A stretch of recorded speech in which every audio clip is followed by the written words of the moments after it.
des montages avec des sociétés sénégalaises qui verront probablement des Sénégalais ëppale si ay actions en tout cas pour que ñu am benn assise nationale en termes de transformation purement sénégalaise ou alors avec des partenaires avec une majorité sénégalaise tout ça on peut le voir mais ay tout ça man je suis pas dans ce cadre là te suma toog si ngalam di dóor di xam nga di xalamal la man neewuma si loolu dans la production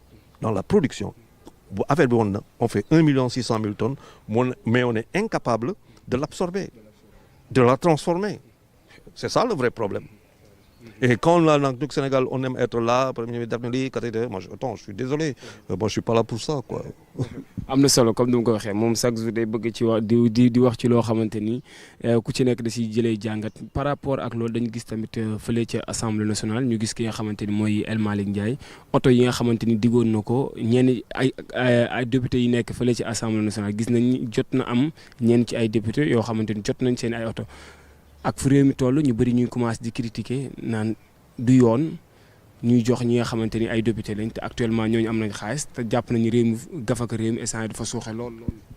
boo xoolee man daal pour man wax bi bëri na je sais pas moom dégg naa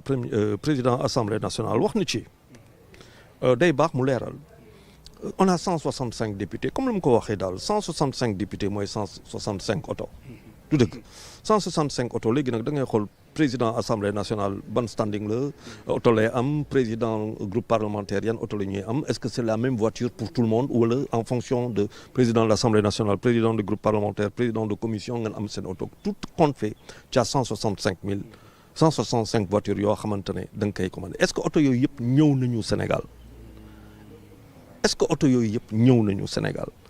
oto yi est-ce que dañ koy commandé par tranche ak yu demee noonu amuñu si benn information en tout cas man awma si information mais dina ma jaaxal trop ñu ne ñii dañuy am oto ñale duñu am oto loolu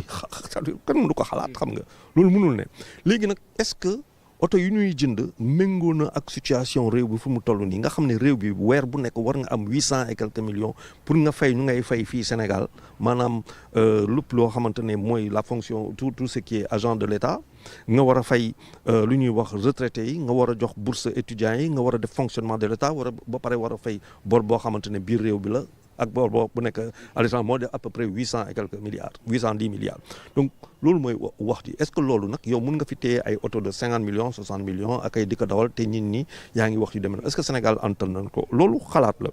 beneen xalaat boo xamante ne man dama ko yàgg wax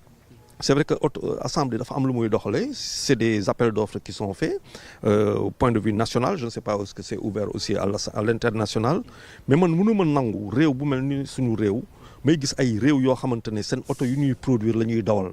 man mënuma nangu ko Sénégal mu am usine boo xamante ne de montage am loolu yëpp suñuy député yi duñu dawal oto yooyu suñuy ministres yi duñu dawal oto yooyu suñu directeurs généraux duñu ko dawal suñu président de conseil d'administration duñu ko dawal je pense que ce sont ces voitures-là qu'il faut mettre à la disposition maintenant nag tout est question de texte les textes nag on peut les quand on est capable de faire voter des lois électorales des patati patata de toucher à la constitution de faire ce que l'on veut on doit pouvoir aussi faire ce genre de texte-là à mon sens donc pour moi c'est là qu'est le vrai débat léegi député yi est-ce que pour man lu ñu leen di fay doyul pour man député war na man jàppoon tey jox député benn 15 millions de francs CFA ba pare duma la jox oto duma la jox dara parce que 15 millions de francs ça fait 180 millions le mois l'année nga multiplier ko par 5 ça fait 900 millions de francs CFA mais si tu veux tu achètes une voiture de 300 millions ça c'est ton affaire voilà moi j'aurais vu les choses comme ça mais encore une fois il va falloir que Sénégal ñu xam ñun lan lañ bëgg voilà donc après on vient bon wax bi mënoon na ñàkk bon c'est vrai que maintenant nag day won tam benn affaire si biir Pastef xuloo affaire yaa ngi commencé feeñ loolu lay won parce que non en tout cas il y a un député de Pastef de la majorité qui a eu à dire des choses loolu lan lay indi mooy boole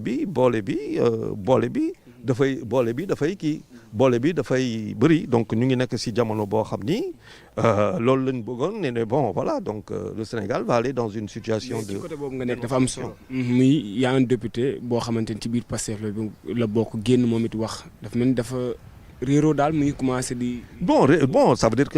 que si biir y a des choses qui sont en train de se passer parce que bon nga toog di wax loo xamante ne ce président nga ko wax te yaa leen bokk kër mënoon na am ngeen seen biir néeg ngeen toog waxante lu ngeen di waxte bon loolu mooy loo xam ni ce qu'on appelle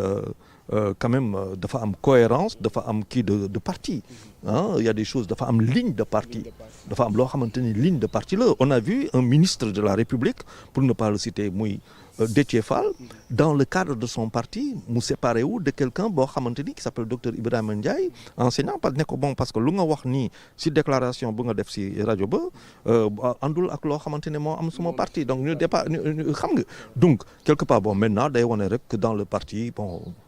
mais dafa mel ni parti Pastef moom ku ne am na sa xalaat ku ne am na sa idée amul éthique. non bu ñu wax amul éthique bon non munoo ne pas Pastef amul éthique loo mun a ne mooy lu nga wax léegi mooy que ku mu neex en tout cas bon tout le monde parle on a vu des directeurs ñoo xamante ne décret moo la fal nga wax président lu la ngay wax président yeneen bon kooku yeneen jamono doo ko xalaat. gis nañ fi ay président conseil d'administration gis nañ fi premier ministre le président def lii premier ministre def lii bon c'est le nouveau Sénégal ça c'est le nouveau Sénégal. maanaam jaxasoo boobu am ngay gis ñoo xamante ni yéen a bokk même camp bokk li ngeen di xeex ba pare yéen a ngi dóorante seen biir. mais dama mës a ne ber quelque part boo xeexee ak ñii qui te font face amatoo koy xeexal seen biir ngeen di xeex.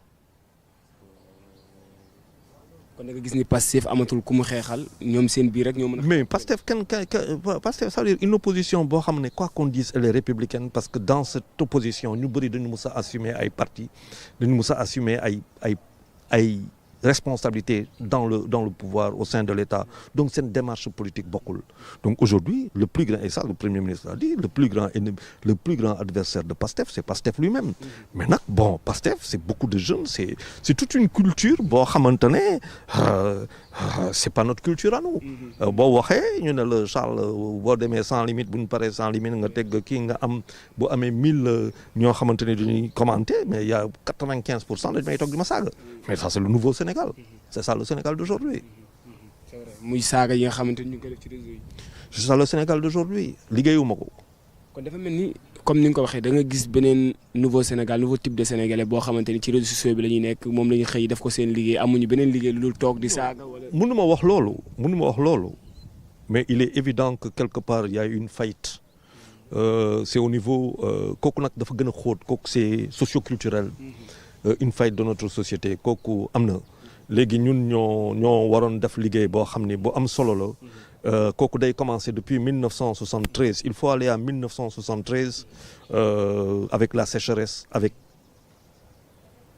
l'exode rural et la transformation boo xamante ne elle est issue de cette